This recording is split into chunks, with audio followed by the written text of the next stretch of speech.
programa de hoje você vai acompanhar atividades da APUESP na Baixada Santista. Vai conferir a reunião dos abrangidos pela resolução da Secretaria da Educação. E vai conhecer de perto o Museu da Casa Brasileira. Acompanhe. No dia 25 de janeiro, feriado na capital paulista, a professora Bebel cumpriu extensa agenda na Baixada Santista, com atividades em Santos e São Vicente.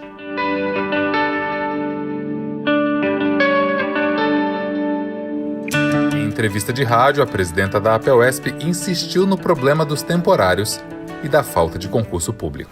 Os professores são contratados de forma precária hoje no estado de São Paulo. E o próprio juiz do TJ de São Paulo, à luz de todas as denúncias que nós estamos fazendo, o promotor público, ele acatou e disse, não, nós temos que acabar com essa forma de contratação. A Assembleia acatou uma emenda nossa e virou quarentena, até foi a Beth Sayão que apresentou, encaminhou essa emenda. E aí virou lei. Tá. Bom, virou lei, então ficou para sempre quarentena. Só que o TJ São Paulo, né, que é a Justiça de São Paulo, através do Ministério Público, e porque nós entramos com muita ação contra essa forma de contratação pelo Paraná, acatou e disse, derruba essa forma de contratação e só se contrata por concurso público. Perfeito. Isso é o ideal. Isso ano passado. Tá. Isso é o ideal, era o sonho da APUESP, é o sonho da APUESP. Em outra entrevista, foi debatida a situação das escolas e salas de aula. O que predomina? Os professores têm boas condições para trabalhar? Os locais estão adequados? Isso é lamentável, né? Nós temos situação bastante sem nenhum planejamento, biblioteca que viram sala de aulas, enfim, são questões assim improvisadas. E exatamente essas coisas improvisadas é que levam a um desabamento, porque não foi construído para aquilo. Você põe, por exemplo, 40, 50 alunos, entuxa uma biblioteca, que não era para aquilo. Você sabe se a biblioteca foi construída com o tempo para ter pessoas embaixo ou só livros? E nesse dia 29 de janeiro, terça-feira, a diretoria e os demais professores da APUESP se reuniram aqui na sede central para debater a nova resolução da Secretaria Estadual de Educação. A Secretaria da Educação publicou uma resolução que afeta diretamente os professores designados vice-diretor, professor coordenador, professor mediador e professor da sala de leitura. Em reunião com os advogados do sindicato, a direção da APUESP anunciou as medidas a serem tomadas. Olha, primeiro é entender que a resolução, ela tapa um buraco, né? Que é exatamente a falta de professores. E por outro lado, no nosso entendimento aqui da APUESP, é tentar convencer o secretário de que tem que valorizar os professores, para que os professores queiram ser professores, né? E, por outro lado, também ação, né? Nós vamos entrar com ação civil pública pelo princípio da eficiência, porque há um desvio de função. Porque, olha, se o coordenador pedagógico é para coordenar o projeto pedagógico, político-pedagógico da escola, como é que ele faz? Ele larga a coordenação e vai dar aula? O diretor é a mesma coisa? E pode dar aula de qualquer coisa? Não pode, porque aí nós vamos entrar na figura do notório saber, né? E acaba meio que fazendo de conta que as salas de aula estão acontecendo. A presidenta da APUESP também alertou para o problema do fechamento das salas de aula, que acarreta a superlotação das classes. A APUESP não concorda com essa resolução 1, nós vamos fazer movimentos por todo o estado de São Paulo, esperamos do secretário aí para que ele reveja essa posição, né? Mas tem uma questão que ela é frontal, ela vai ser a campanha permanente nossa, que é contra o fechamento de salas e aulas por conta da medida que o governo do estado de São Paulo tomou, que foi a seguinte: fechou o calendário de matrícula dos alunos em novembro e só abre em fevereiro. Portanto, novas turmas que vão aparecer só após fevereiro, ainda assim com 20 dias depois, né? Como que um convite para que os alunos não fiquem mesmo, né? E as classes sejam enxutas.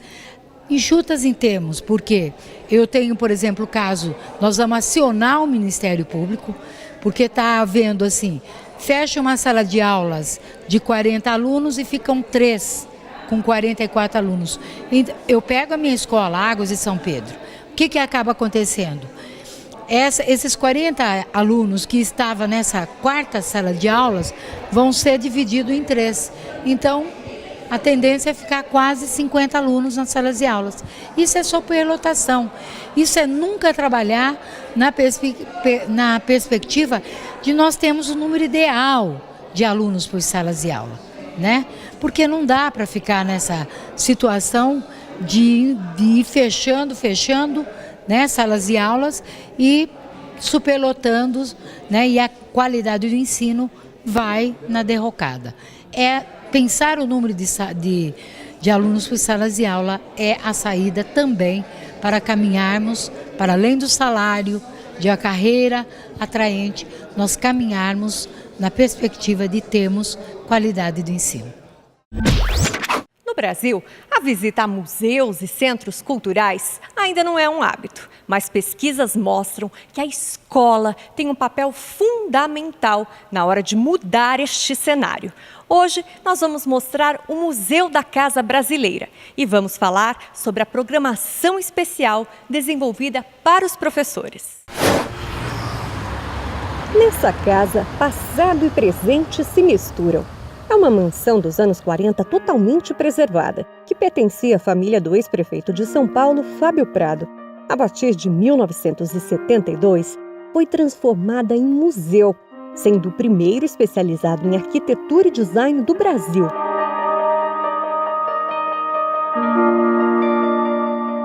O museu expõe em sua coleção permanente objetos imobiliários representativos da Casa Brasileira desde o século XIX até os dias de hoje. Destaque para a exposição temporária Remanescentes da Mata Atlântica, que propõe uma reflexão sobre a transformação da floresta brasileira. O educativo, acho que já há um tempo, tem o desejo de que as visitas das escolas sejam mais trabalhadas mesmo, mais conectadas tanto com as questões que os professores estão desenvolvendo em sala de aula, quanto com as atividades e os pensamentos que a gente produz aqui. Então, a ideia desse curso é que, ao participar da experiência, que esse professor depois possa fazer o agendamento de uma visita e trazer seus alunos, tendo cartografado, experienciado as forças aqui desse museu, pensado coisas, criado estratégias, convivido com outros educadores, trocado experiências, para ativar mais essa visita e dar mais sentido, fazer dela uma visita mais crítica, mais reflexiva, mais intensa mesmo. O curso de formação de professores é um curso acessível em Libras, ele é aberto também para professores e educadores surdos, que queiram também depois trazer seus grupos de alunos. E tem uma outra programação acessível em Libras, que são as oficinas de desenho. Então, as oficinas de desenho que acontecem aos sábados, também é uma programação mensal, ela também é acessível em Libras. Então, são duas programações que contam com o intérprete de Libras. Os professores fazem o curso e voltam com as suas turmas, então a visita ela se amplia. Então tem um trabalho prévio feito com os alunos, então eles já chegam no museu sabendo o que esperar, com algumas perguntas, então é uma visita mais crítica, é uma experiência um pouco mais rica. E depois existe uma continuidade de trabalhos feitos a partir das perspectivas aqui. Então o que é uma visita pontual, na verdade, vira um grande projeto, vira uma coisa maior e mais complexa. Exposições, debates, cursos, projetos musicais e um jardim que completa o passeio com diversas espécies de árvores nativas e exóticas. Uma casa que ajuda a contar a história de São Paulo, a história brasileira.